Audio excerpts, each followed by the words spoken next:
মহাখালীতে একটি পেট্রোল পাম্পে বিস্ফোরণের কারণে আগুন লেগেছে এবং সেই ঘটনা থেকেই আপনাদেরকে সরাসরি যুক্ত হওয়ার চেষ্টা করছি। আমরা দেখছি এখানে ফায়ার সার্ভিসের কয়েকটি গাড়ি রয়েছে এবং বর্তমানে ফায়ার সার্ভিসের এই অপারেশনে আগুনটি নিয়ন্ত্রণে এসেছে, তবে মূলত বিস্ফোরণের মাধ্যমে এই আগুনটি লাগে এবং আমরা দেখছি এখন ফায়ার সার্ভিসের বড় একটি দল এখানে কাজ করছে এবং সেই আগুনটি কিন্তু এখন নিয়ন্ত্রণে এসেছে। আমরা আপনাদেরকে পেট্রোল পাম্পের ভিতরে দেখানোর চেষ্টা করছি। পুরোপুরি পানিতে কিন্তু টইটুম্বুর হয়ে গিয়েছে এই পেট্রোল পাম্পটি এবং এই পেট্রোল পাম্পে বিস্ফোরণের মাধ্যমে কিন্তু এই আগুনটি ছড়িয়ে যায়, দীর্ঘ সময় ধরে জ্বলতে থাকে এই আগুন। আমরা যারা প্রত্যক্ষদর্শীরা রয়েছেন তাদের দু একজনের কাছে একটু জানার চেষ্টা করব এখানে কিভাবে কি আগুনটি লাগলো। ভাই একটু কথা বলতাম, আগুনটি কিভাবে লাগলো? আমি ছিলাম না এখানে, মাত্র আসছি। আমরা দেখছি এখানে ফায়ার সার্ভিসের কয়েকজন রয়েছেন, আমরা আরো কয়েকজনকে একটু প্রশ্ন করব। ভাই কিভাবে আগুনটি লাগলো, কি দেখেছেন? দেখলাম ওই যে গাড়ি থেকে তেল নামানোর সময় আগুনটা লাগছে। যেই গাড়িটা তৈল আসে ওই গাড়িটাই তৈল মানে নামানোর সময় দুর্ঘটনাটা ঘটছে। প্রথমে একটা গাড়িতে হচ্ছে আপনার হচ্ছে গ্যাস দেওয়া হচ্ছিল, গ্যাস দেওয়ার পরে ওই ব্যক্তি সম্ভবত সিগারেট অথবা কোনো কিছু মুখে ছিল সম্ভবত, সেখান থেকেই আগুন লাগার সম্ভাবনা আছে। মানে সঠিক কোনো কিছু জানা যায় না, তো এখানে সব তো আউটসাইডের লোকজন, বিস্তারিত এক্সাক্ট তথ্য এখানে কেউ দিতে পারবে না। ধন্যবাদ। আর যেমনটি আপনারা শুনছিলেন প্রত্যক্ষদর্শীদের সাথে কথা বলে আমরা জানার চেষ্টা করছিলাম এখানকার আগুনের যে পিছনের কারণটি। তারা বললেন যে গাড়িগুলো এখানে, যে গাড়িতে এখানে তেল, যে দাহ্য পদার্থ অর্থাৎ যে তেলটি আনা হয়েছে, সেই তেল আনা গাড়ির মাধ্যমেই কিন্তু এই দুর্ঘটনা বা এই আগুনটি লেগেছে। আমরা দেখছি এখানে উৎসুক জনতার একটি ভিড় আমরা লক্ষ্য করছি। পাশাপাশি আমরা আপনাদেরকে জানিয়ে রাখছি মূলত এই মুহূর্তে এই পেট্রোল পাম্পের এই আগুনটি এখন নিয়ন্ত্রণে রয়েছে। আমরা পাশাপাশি আপনাদেরকে দেখানোর চেষ্টা করছি এইখানটা অন্ধকার হয়ে যাওয়ার কারণে আমরা দেখছি পেট্রোল পাম্পে আলো না জ্বলার কারণে কিন্তু এখানে খুব একটা ভালো দেখা যাচ্ছে না। আমরা একটু চেষ্টা করব পেট্রোল পাম্পের ভিতরের জায়গাটি আপনাদেরকে একটু দেখানোর চেষ্টা করব। আমরা দেখছি এখানে একটি পেট্রোল পাম্পের যে সাধারণত মিটার থাকে, সেই মিটারটির বেহাল দশা কিন্তু আমরা দেখছি। মূলত এই আগুন লাগার কারণেই এই অবস্থার সৃষ্টি হয়েছে। পাশাপাশি আমরা দেখছি যে মূলত যে গাড়িটিতে আগুন লেগেছিল বা যে গাড়ির মাধ্যমে আগুনটি ছড়িয়েছিল, সেই গাড়িটি আপনাদেরকে দেখানোর চেষ্টা করছি। ঠিক এই গাড়ির মাধ্যমেই কিন্তু আগুনটি ছড়িয়েছিল, আমরা আপনাদেরকে সেই গাড়িটি দেখানোর চেষ্টা করছি। পাশাপাশি আমরা দেখছি যে গাড়িটির টায়ারটি কিন্তু পুড়ে একদম ছাই হয়ে গিয়েছে এবং সেই গাড়ির পাশেই কিন্তু সবাই, যারা ফায়ার সার্ভিসের যারা কর্মীরা রয়েছেন তারা কিন্তু এখানে চেষ্টা করছেন, সেই গাড়ির পাশে যারা রয়েছেন তারা কিন্তু এখানে চেষ্টা করছেন পরিস্থিতি উন্নয়ন করার। আমরা দেখছি এই পেট্রোল পাম্পের মেঝেতে ফেনা ফেনা হয়ে গিয়েছে, অর্থাৎ আগুন নির্বাপক যে দ্রব্য রয়েছে সেই দ্রব্য কিন্তু এখানে রয়েছে। পাশাপাশি আমরা আপনাদেরকে জানিয়ে রাখি প্রত্যক্ষদর্শীদের সাথে কথা বলে আমরা যেটি জানতে পেরেছি সেটি হলো ঠিক এই জায়গাটিতেই এই গাড়ি থেকে যখন দাহ্য পদার্থ অর্থাৎ তেল নামানো হচ্ছিল, ঠিক তখন কোনো একটি দুর্ঘটনার মাধ্যমে এই পেট্রোল পাম্পে আগুনটি লাগে এবং সেই গাড়ির যে বর্তমান পরিস্থিতি সেটি আমি আপনাদেরকে দেখানোর চেষ্টা করছি।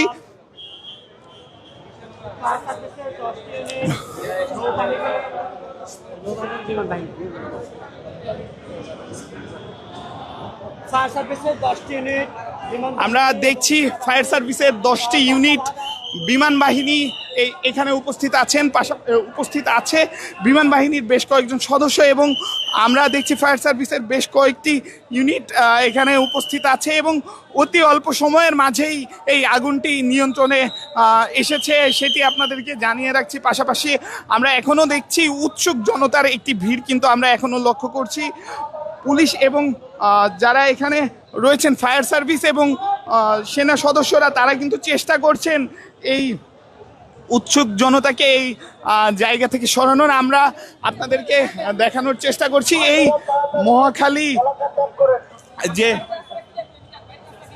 মহাখালীতে যে পেট্রোল পাম্প, সেই পেট্রোল পাম্পে যে আগুন লাগার ঘটনা, সেই ঘটনা থেকে আপনাদেরকে সরাসরি যুক্ত করার চেষ্টা করছি। আমরা দু একজন স্বেচ্ছাসেবকের কাছ থেকে একটু প্রশ্ন করার চেষ্টা করব। আমরা আরো কয়েকজন প্রত্যক্ষদর্শীর সাথে একটু কথা বলে জানার চেষ্টা করব এখানকার যে ঘটনা সেটি তারা কি দেখেছে সেটি আপনাদেরকে জানানোর চেষ্টা করব। পাশাপাশি আমরা দেখছি এখন এই পেট্রোল পাম্পের যে পরিস্থিতি সেটি আপনাদেরকে দেখানোর চেষ্টা করছি, এবং এখনো উৎসুক জনতার যে ভিড় সেটি কিন্তু আমরা আপনাদেরকে দেখানোর চেষ্টা করছি।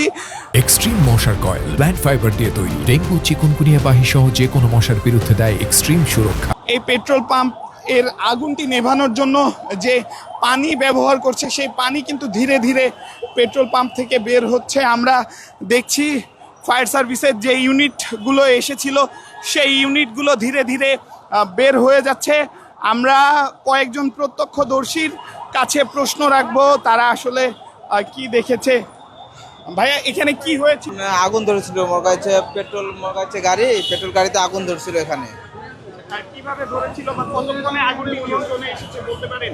আগুনটা মনে করা হচ্ছে ফায়ার সার্ভিস মনে করা হচ্ছে সর্বনিম্ন হচ্ছে 15 মিনিট পরে মনে করছে বিমান বাহিনীর গাড়ি আসে, তারপরে হচ্ছে ফায়ার সার্ভিস আসে, মানে মোটামুটি হচ্ছে আধা ঘন্টা 45 মিনিট ছিল আগুন। এখানে কি হয়েছিল? এখানে প্রথমত ওই যে গ্যাসের যে গাড়িটা আসে, ওই গাড়িটায় এসে গ্যাস দিচ্ছিল, দেওয়া শেষই প্রায় সামান্য একটু আগুন লাগছে। ইচ্ছা করলে তারা কিন্তু আগুনটা কিন্তু নিভাইতে পারতো। এখানে যারা গ্যাসের কর্মী যারা আছে এরা কোনো চেষ্টাই করে নাই ভাই। 10 থেকে 15 মিনিট পর যখন টেয়ার বাস্ট হয়ে গেল, তখন হই উল্লাস শুরু হয়ে গেল সব দিকে, বুঝতে পারছেন? ফায়ার ব্রিগেড আস্তে আস্তে আস্তে আস্তে আগুন আরও বিশাল বড় আকারে ধারণ করলো। এরা যদি ইচ্ছা করতো তাহলে এরা কিন্তু নিভাইতে পারতো আগুনটা। এদের দুর্বলতার কারণে আগুনটা বেশি হয়ে গেছে। অর্থাৎ আপনি অভিযোগ করছেন যারা এখানে এই পেট্রোল পাম্পের যারা কর্মীরা ছিল তাদের কারণে আগুনটি আরো বেশি আকারে ছড়িয়েছে। আর এটা তো অবশ্যই ছড়িয়েছে, কিন্তু তারপরও এখানে আমার আরেকটা অভিযোগ আছে, এখানে যদি ফ্যামিলি বাসা ভাই, এখানে সবাই থাকে, যেভাবে আগুনটা ছড়াইছে এই আগুনটার কারণে তো অনেক মানুষ আহত হতে পারতো। এইটা যেন এটা হ্যাঁ, যদি আজকে বাতাস থাকতো তাহলে অবস্থা আরো খারাপ হয়ে যেত। ঠিক আছে, আবহাওয়া তো খারাপ না, তো এই জন্যে আমি বর্তমানে ডাক্তার ইউনুস সাহেবকে বলতে চাই এই জিনিসটা যেন অন্য জায়গায় অন্য কোথাও যেন এই পাম্পটা হয়, এটা আমার অনুরোধ, এটা আমাদের জনগণের সবার অনুরোধ, বুঝতে পারছেন?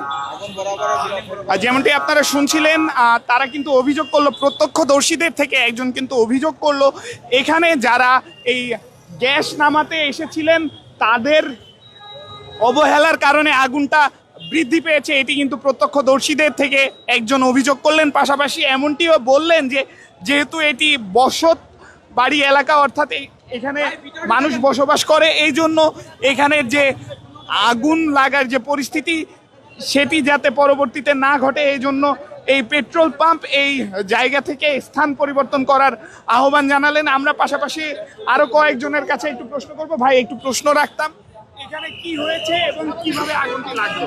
এখানে সর্বপ্রথম যে ঘটনাটা, এই ঘটনা হঠাৎ করে এখানে একটা চাকা ব্রাস্ট হয়ে গেছে।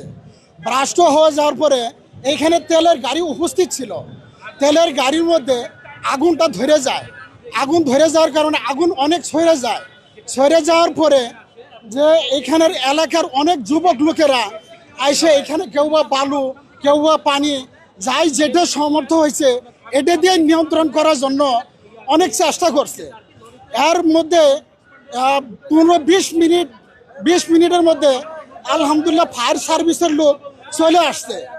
চলে আসার পরে যে তাদের যে যোগ্যতা দিয়ে, তাদের যে পরিশ্রম দিয়ে ইনশাল্লাহ আল্লাহর রহমতে আগুনকে অনেক চেষ্টা করে নিয়ন্ত্রণ করছে। তো এই নিয়ন্ত্রণ করার মাধ্যমে আলহামদুলিল্লাহ আমরা মনে করি অনেকটাই যে ভালো হয়েছে, এই কারণে যে এখানে আবাসিক এলাকা, বড় বড় বিল্ডিং আছে, এখানে ফ্যামিলি বাসা আছে, এগুলির মধ্যে যদি আগুন ধরে যেত বিশাল বড় এক ক্ষতি হয়ে যেত। তো এই ক্ষতি থেকে ইনশাল্লাহ অনেকটা হেফাজত হয়েছে। তো যাই হোক, মানুষের পরিশ্রমের মাধ্যমে আল্লাহ তাআলা নিয়ন্ত্রণ করছে। তো ইনশাল্লাহ এই পর্যন্ত আর কি। যেমনটি আপনারা শুনছিলেন প্রত্যক্ষদর্শীদের কাছ থেকে আমরা আপনাদেরকে জানানোর চেষ্টা করছিলাম এখানকার যে পরিস্থিতি। পাশাপাশি আমরা দেখছি ফায়ার সার্ভিসের একটি গাড়ি এখানে এসেছে। এখনো উৎসুক জনতার যে ভিড়, সেই ভিড়টি কিন্তু রয়েছে। আমরা আপনাদেরকে জানিয়ে রাখছি মহাখালীর এই জায়গাটি একটি আবাসিক এলাকা এবং ঠিক সেই আবাসিক এলাকার সামনেই কিন্তু এই পেট্রোল পাম্পটি রয়েছে। প্রত্যক্ষদর্শীদের কয়েকজনের অভিযোগ আমরা আপনাদেরকে জানানোর চেষ্টা করলাম যে এই আগুন যদি বৃদ্ধি পেত তাহলে হয়তো আরো হতাহতর মতো ঘটনা ঘটতো, এমনটি কিন্তু প্রত্যক্ষদর্শীরা বলছেন। আমরা আরো কয়েকজনের কাছে একটু প্রশ্ন রাখবো, প্রশ্ন রেখে আরো কয়েকজনের কাছে একটু দর্শক, এতক্ষণ আমরা আপনাদেরকে দেখানোর চেষ্টা করছিলাম এই মহাখালীর যে পেট্রোল পাম্প এলাকা, সেই পেট্রোল পাম্পে যে আগুন লাগার ঘটনা, সেই আগুন লাগার ঘটনা এতক্ষণ আমরা আপনাদেরকে দেখানোর চেষ্টা করছিলাম। এবং আমরা দেখছি এই মুহূর্তে পেট্রোল পাম্প থেকে আপনাদেরকে দেখানোর চেষ্টা করছিলাম এবং আমরা এই মুহূর্তে দেখছি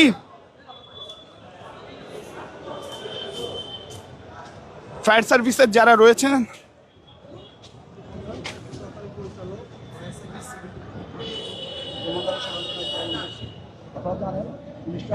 সময় আমরা মেসেজ পাই যে রাওয়া ফিলিং স্টেশনে অগ্নিকাণ্ড,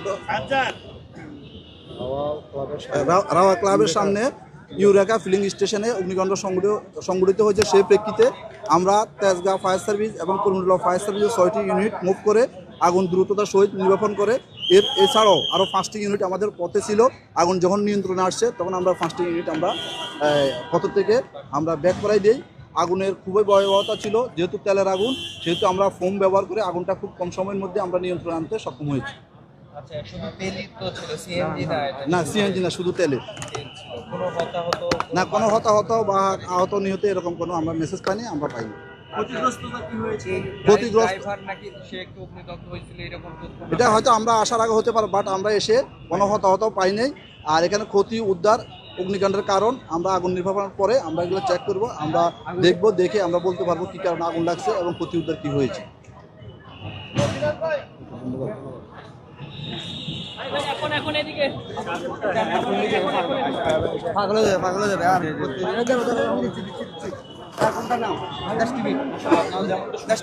যেমনটি আপনারা শুনছিলেন ফায়ার সার্ভিসের যিনি দায়িত্বরত কর্মকর্তা রয়েছেন তিনি কিন্তু এখানকার যে পরিস্থিতি, সেই পরিস্থিতি ব্রিফিং করলেন পরিস্থিতি সম্পর্কে এবং সেই অনুযায়ী এখানে কোনো হতাহতের ঘটনা ঘটেনি, এখানে কেউই আহত হয়নি। তবে প্রাথমিকভাবে যে গাড়ির যে চালক রয়েছেন তার হতাহতের শঙ্কা করছিলেন প্রত্যক্ষদর্শীরা। এবং এতক্ষণ আমি আজবার রাত যুক্ত ছিলাম বাংলা নিউজের সরাসরি সম্প্রচারে। পরবর্তীতে আবারও যুক্ত হব অন্য কোনো ঘটনা কিংবা সংবাদ নিয়ে। ততক্ষণ পর্যন্ত বাংলা নিউজের সাথেই থাকুন।